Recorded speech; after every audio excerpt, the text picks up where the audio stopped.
Welcome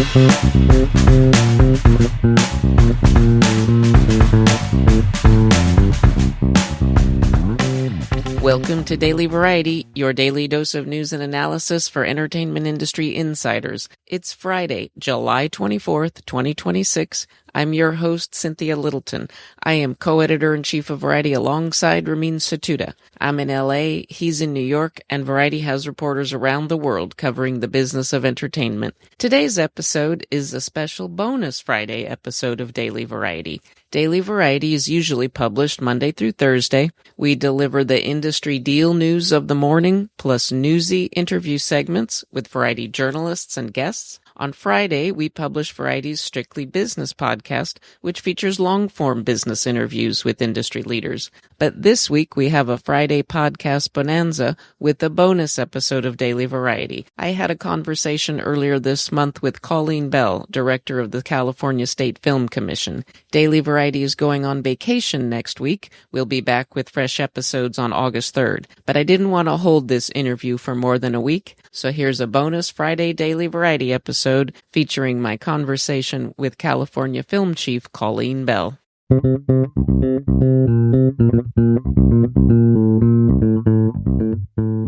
Colleen Bell, director of the California State Film Commission. Thank you so much for joining me.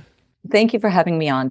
Well, you're coming off of a real momentous kind of 12-month period for the state of California and Hollywood and the tax incentives that everybody has been talking about. Of course, it's a time when everybody's also talking about something that I never thought would actually gain traction, the idea of a federal production tax incentive. So it's a heady time for people in the business that you have been in. You are in, or probably your last 6 months of your tenure, and you've had a lot of achievements, most notably really boosting the state of California's overall incentive program, adding a lot more millions to the pot that can be dispersed to bring production here and all those good jobs and all the ripple effect benefits. Coming off of this great year, what would you say your single biggest contribution to the state during your tenure as state film commissioner? Well, it has been a big year, but it was many years in the making to get us to this big year.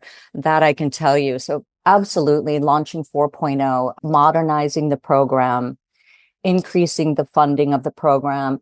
And we administer the film and TV tax credit program, and our ability to launch our first application window only a week after 4.0 was signed.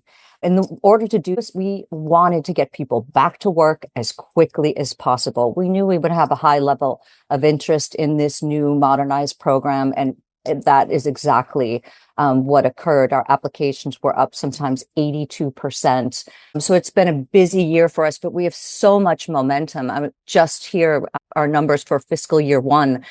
Almost 35,000 cast and crew jobs, 6.6 billion in economic activity generated, brought in 170 incredible projects. So I'm really proud that we're in a place right now where I can say there's a lot of momentum. But again, it was years in the making getting to that point. And in order to get there was building stronger partnerships with our stakeholders, with the unions and the guilds and the studios, independent filmmakers, the community, small businesses. So we're really in a moment. It was important for us. We didn't just want to curb runaway production. We wanted to grow production for the future. So this was a serious public policy play. There's a level of it whereas other states are trying to bring production and grow infrastructure. Here we have the different problem of we're trying to preserve and make this a livable place for the artisans that for decades could live here and have plenty of work. Yeah, there's no question about that. People wanted to shoot their projects here, but the competitive landscape had changed significantly, and public policy needed to evolve to meet that moment. And so Sacramento coming together with the industry, this coalition that was built, recognizing it was a seminal moment in time. If we didn't do something drastic, we were going to lose this legacy industry. And that wasn't okay for anyone. We didn't want that on Newsom's watch. Can I ask you, from the time, like when you started in the role to today, how has the understanding in Sacramento among legislators that are not from Hollywood, not from Southern California, The perception in Hollywood was that we weren't going to get much help from Sacramento because people outside of Hollywood would be like, why are we giving them a handout? I believe completely that the conversation has shifted. I think that there is a much stronger understanding of the utility of tax credits, and that they are an investment. And when we invest in the industry invests back in us. We did a economic impact study in 3.0, and it found for California, for our program, which is very targeted and very focused, for every tax credit dollar we allocate, it generates $24.40. So this is a positive return. There were conversations that needed to be had. There are members of the legislature who maybe didn't have direct filming in their districts, but we continue to try to expand opportunity. We provide uplifts for shooting outside the 30-mile zone. That's been helpful. But I do think that we have had strong bipartisan support for launching this new updated and modernized program. And that came from a lot of conversations and a understanding that this is our legacy industry, and tax credit programs like ours, these are jobs programs. These are keeping talented people who work in the entertainment industry working here in California where they should be working. I think the conversation has shifted dramatically, and it's not a conversation so much anymore about this is an outlay of taxpayer resources, an outlay of public funds. This is an investment, a tried and true investment.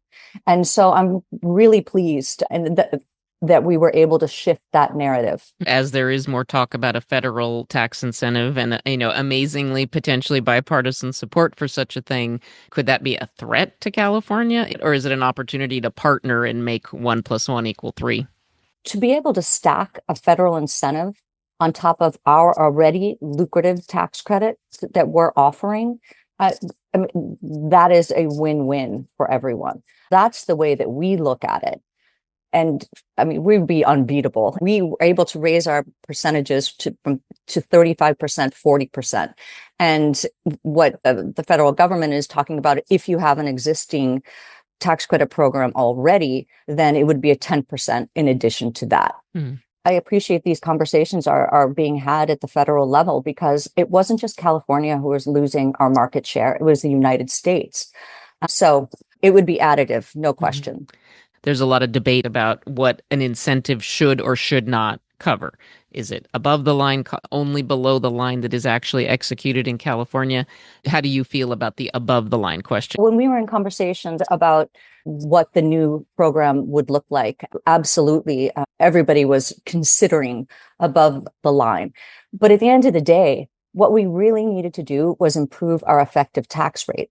So we were able to get to improving our effective tax rate in a different way by increasing our percentages, increasing our caps, etc. So that's the way it landed this time around. But it's absolutely working. Decision makers who were no longer looking at California as an option to produce their projects are not only looking at California, choosing California. So we did something right. And again, it comes down to the effective tax rate. How do you get there at the end? There are obviously many different opinions and many different entities weighing in on where we would land. But I'm feeling really good about where we landed. It's possible that above the line will be considered at some point in the future. But for right now, the program is working. What do you hear when you talk to the industry, when you talk to studio chiefs and talent agency chiefs? Is it really every single answer boils down to dollars? Are there other things that can be done to make it easier for studios to shoot in their backyards?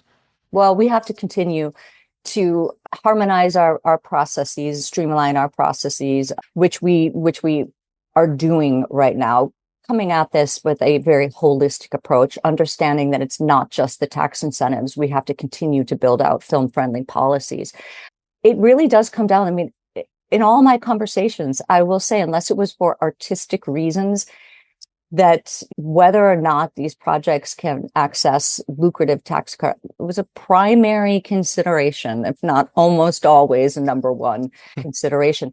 This is the nature of the landscape, and it is a competitive marketplace.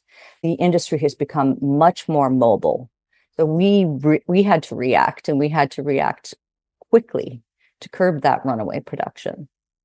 Are there things that you haven't been able to achieve in your tenure that you think will be important for your successor to think about? Well, I really look at public service as a relay race.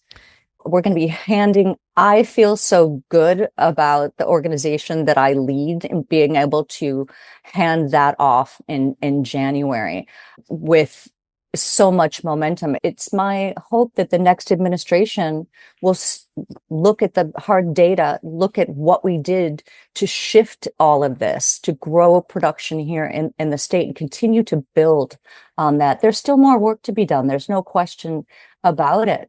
So when we pass that baton on, I hope that they'll continue with the good work that we've done and move the ball forward.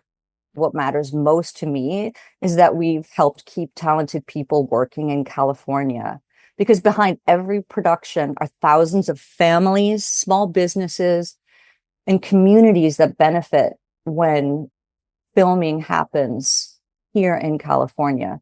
So knowing we've helped strengthen that ecosystem and put people back to work is what I'm proudest of. Really, it comes down to job creation. That's been our primary focus. I know this entire industry appreciates the attention that this issue is finally getting. Colleen, thank you so much for your time and your thoughts. I know you do not have an easy job. We will stay tuned to see what you do next year after your tenure ends. I know you've built a lot of bridges and relationships down here, so stay in touch. I will. Thanks so much, Cynthia. Thanks for listening. This episode was written and reported by me, Cynthia Littleton. Sticks, Nicks, Hick, Picks. Please leave us a review at the podcast platform of your choice. And don't forget to tune in August 3rd for more new episodes of Daily Variety.